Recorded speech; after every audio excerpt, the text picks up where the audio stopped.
बिस्मिल्लाहिर्रहमानिर्रहीम। अस्सलाम वालेकुम दोस्तों, अनवर अली चांडियो फ्राम इस्लामाबाद।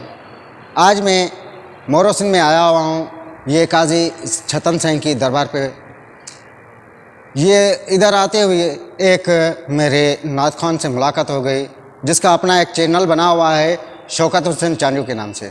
वैसे तो मैं खुद फ़नी वीडियो बनाता हूँ। हमें चाहिए कि हम इस्लामी चैनल को भी देखें, उसको भी सुने, उनके चैनल को भी सब्सक्राइब करें, लाइक करें, बेल लाइक करें।